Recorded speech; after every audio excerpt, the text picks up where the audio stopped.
Գյուղոլորտի պետաջակցության ծրագրերում ելի փոփոխություններ կան, կառավարությունը ավելացրել է գյուղատնտեսական սարքավորումների ձեռքբերման լիզինգի սահմանաչափը, թեման քննարկելու ենք տաղավարում, այստեղ է նախարար Պապոյանը։ Պարոն Պապոյան, նախկին 250-ի փոխարեն փաստորեն այլևս 500 միլիոն դրամ ծավալով հնարավոր են ֆերմերները դիմեն ու ստանան համապատասխան աջակցությունը։ Այսինքն կա պահանջ։ Այո, եւ սա դրական փոփոխություն է, որովհետեւ մենք ունենք բազմաթիվ ֆերմերային տնտեսություններ, որտեղ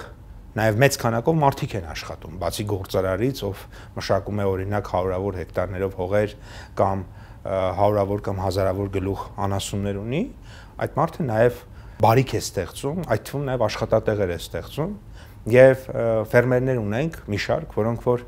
ըստ էության սահմանաչափը իրենց լրացրել է, այսինքն 250 միլիոն դրամից ավել գյուղտեխնիկա արդեն իսկ իրենք ձեռք են բերել, բայց նոր գյուղտեխնիկա է, նոր տրակտորի, նոր շարքացանի, նոր կոմբայնի կարիք իրենք ունեն եւ կառավարությունը սահմանաչափ ավելացրեց մինչեւ 500 միլիոն դրամ։ Խոսքը ոչ թե մեկ տեխնիկա է, ընդհանուր հանրագումարային տեխնիկա։ Այո, ընդհանուր հանրագումարի մասին է, որովհետեւ մենք ունենք 6.4 միլիոն դրամանոց տրակտոր եւ ունենք օրինակ 40 միլիոն դրամանոց տրակտոր կամ կոմբայն, այսինքն տեխնիկայի արժեքները շատ տարբեր են իրենց ֆունկցիաներից կախված, եւ մենք հնարավորություն ենք տալիս մեր ֆերմերային տնտեսություններին, որովհետեւ իրական 250 միլիոնի շեմը պարզ է, որ հաղթահարում է դա իրական ֆերմերային տնտեսություն, ով հարյուրավոր հեկտարներով հողեր է մշակում, որը հազարավոր գլուխ անասուններ է ուրեմն պահում, կաթ է ստանում մեծ քանակությամբ եւ այլն, եւ այսպես շարունակ։ Եվ բնականաբար իրենց արտադրողականության շարունակական բարձրացման, իրենց բիզնես ծրագրերի հաջողության շարունակական ավելացման, նոր աշխատատեղերի ստեղծման, նոր հողերի մշակման, անասնագլխականակի ել ավելի ավելացման, կաթի արտադրության ծավալների ել ավելի ավելացման եւ այլ գործողություններ իրականացնելու համար մեր տնտեսվարողներին, մեր ֆերմերներին պետք է նոր տեխնիկա։ Եվ իրենք այդ տեխնիկան արդեն 250 միլիոն դրամ սահմանաչափ ավելի թանկ գնով են ձեռք բերում, որովհետև ցավոք սրտի այնպես է իրավիճակը, ինչքան տեխնիկայի գինն է, մի այդքան էլ պետք է այդ ընթացքում վարկի տոկոս վճարեն տնտեսվարողները եւ մեր այս աջակցության ծրագրով ըստ էության այդ բեռը ամբողջությամբ պետությունը վերցնում է իր վրա։ Դե հաճախ այդպիսի ձևակերպումներ են լինում, որ կառավարությունը հարուստների համար ծրագրեր է մշակում, իրականացնում, ինչ ակնկալիքներ ունեք, այսպես ասած, հետգնման հնարավորությունը այս ծրագրերից եւ կառավարության ներդրումից որոնք են։ Տեսեք, ովքեր են հարուստի։ Եթե դա մարդ է, ով օրինակ ձեր նշած այս պարագայում դա ֆերմերներ, ով հարյուրավոր գլուխ անասուններ ունի կամ մի քանի տասնյակ հեկտար հող է մշակում, եկեք այդ մարդկանց անվանենք ֆերմեր, եկեք այդ մարդկանց անվանենք մարդիկ, որոնք որ բարիք են ստեղծում, որովհետև այլ հավասար պայմաններում ինչ կլներ, եթե օրինակ այդ մարդը 50 հեկտար հողը չմշակեր։ Մենք կունենայինք 50 հեկտար չմշակվող հող, որը կդեգրադացվեր մեր ազգային արժեքը, մեր ազգային հարստությունը։ Կամ ինչ կլիներ, եթե այդ ֆերմերը օրինակ 300 գլուխ կամ 500 գլուխ կամ 100 գլուխ անասուն չպահեր։ Կգնայինք ուրիշ երկրից կներմուծեինք ավելի շատ կաթ։ Մի քանի տասնյակ աշխատատեղ երկրում չէր լինի։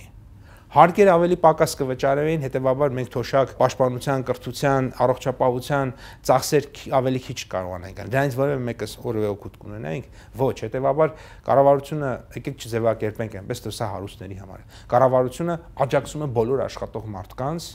եւ այս պարագայում էլ, որովհետեւ երբ որ ես ասում եմ, որ Հայաստանում գոյություն ունի 6.4 միլիոն դրամանոց տրակտոր, դա նշանակում է 6.4 միլիոն դրամանոց տրակտորը, չեմ կարծում, որ դա միայն հարուստ մարդկանց համար է նախատեսված։ Ընդ որում, երբ որ կանխավճարը ընդամենը 20% է, այսինքն 1.280.000 դրամ պետքա վճարել, գնալ տրակտորը վերցնել, եւ այդ տրակտորի համար, եթե դու սահմանամերձ գյուղերում ես ապրում, պետությունը բոլոր տոկոսները վճարում է։ Դե եկեք ընդհանուր լիզինգի մասին խոսենք, պայմանների բոլոր տոկոսները վճարում է։ Եթե դու սահմանամերձում չես ապրում, կառավարությունը ասում է 12%-ային կետը ես եմ վճարում, դու վճարում ես 2%-ային կետը, որովհետև այնտեղ պետք է 14%-ային կետով իրեն տրամադրվի։ Այսինքն ստացվում է այնպես, որ կա 6.4 միլիոն դրամանոց տրակտոր, որը կարելի է գնել, միանգամից դնել շրջանառության մեջ, քո հողը մշակել, հարևանների հողը փողով մշակել, փող աշխատել եւ այդ փողի մի փոքր մասով էլ տրակտորի, այսպես ասած, փակովի տարբերակով տրակտորի փողը վճարել, որտեղ տոկոսները քո տեղը պետությունը վճարում է։ Այսինքն սա բոլորի համար է եւ ֆինանսապես բավականին կայացած ֆերմերների համար է լավ առաջարկ եւ իհարկե ֆինանսական խնդիրներ ունեցող մարդկանց համար է լավ առաջարկ, որովհետեւ եկեք համաձայնվենք տրակտոր ունենալու համար 1.200.000 դրամը շատ լավ առաջարկ է։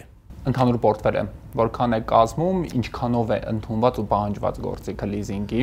Ընդհանուր պորտֆելը ապրիլի 1-ի դրությամբ մոտ 19.6 միլիարդ դրամ է, որից 3.6 միլիարդ դրամի արդեն ավելի քան մենք տոկոսադրույք ենք քաղաքացիների համար վճարել, այսինքն այս ընթացքում 10 միլիոն դոլարի պետությունը արդեն տոկոս է վճարել մեր քաղաքացիների համար, մեր գյուղացիների համար, մեր ֆերմերների համար։ Իսկ պորտֆելը, այո, արդեն 50 միլիոն դոլարի հասնող պորտֆել է ըստ էության, եւ դա նշանակում է, որ շատ մեծ պահանջարկ ունի։ Եկեք հիշենք ինչ էր կատարվում մեր տնտեսության հետ մինչև այս ծրագիրը։ Մինչև այս ծրագիրը մենք չունեինք մի քանի խորհրդային ժամանակների ժառանգած հին բելարուսներն էին եւ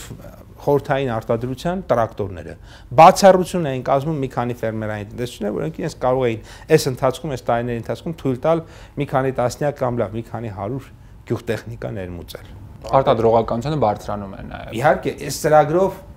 արդեն մոտ 4500 գյուղտեխնիկա է երկիր մտել։ Մենք խորհրդային 70-ականների, 80-ականների արտադրության գյուղտեխնիկան փոխարինվում է գերմանական, ամերիկյան, կանադական եւ այլ երկրների, չինական եւ այլ երկրների գյուղտեխնիկայով։ Սա էական սա շատ կարևոր նշանակություն ունի։ Մենք հանրապետությունում գյուղեր ունեինք եւ դեռևս ցավոք ունենք դեպքեր, երբ որ մարդիկ հողը չեն մշակում կամ հիմա էլ կարողա դեռ չենք հասել այդ կետին, չեն մշակում, որովհետեւ չկա վար անող տրակտոր, չկա շարքացան, չկա հողը հարթեցնող տրակտոր սարքավորում,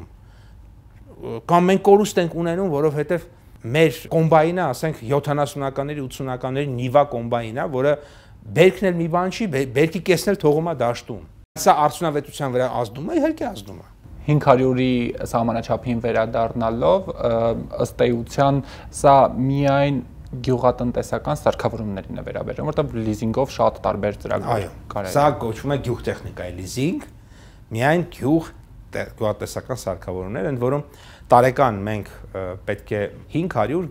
գյուղտեխնիկա տարեկան լիզինգով տալ։ Անցած տարի համարյա կրկնապատկել ենք 900-ից ավել ենք ունեցել 500-ի փոխարեն, կարծեմ 926-ը։ Այս տարի ապրիլի էլի 500 է, ապրիլի 1-ի դրությամբ, այսինքն հունվար, փետրվար, մարտ 3 ամսում պլանի 55%-ը արել ենք 3 ամսում, այսինքն 261 տեխնիկա տրամադրել ենք։ Ես կարծում եմ մինչև հունիսի վերջ տարեկան պլանը կկատարենք այդ 500-ի։ Իսկ եթե ավելի լինի պահանջը, շատ ավելի լավ, նշանակի պլանը գերակատարել ենք, կրկնապատկել ենք, եռապատկել ենք, իհարկե այդ պլանի գերակատարումը մի քիչ վատ ասոցիացիաներ կարող է առաջացնել, տանել մեզ դեպի խորհրդային անցյալ, բայց այս դեպքում շատ հաշվելի է այդ գերակատարումը, այսինքն դա ոչ թե թղթի վրա գրած գերակատարումը, այլ շատ կոնկրետ է, այդ հատ առ հատ կարող ենք ասել, այս կոմբայնը, այս գյուղում է, այս տրակտորը, այստեղ է, այս շարքածանը, այստեղ է, այս ուրեմն հարթեցնող սարքն էլ այս գյուղում է։ Շնորհակալ եմ, պարոն Պապայան։ Ես եմ շնորհակալ։ Տաղավարում էր էկոնոմիկայի նախարարը, քննարկում էին կառավարության աջակցության հերթական ծրագիրը։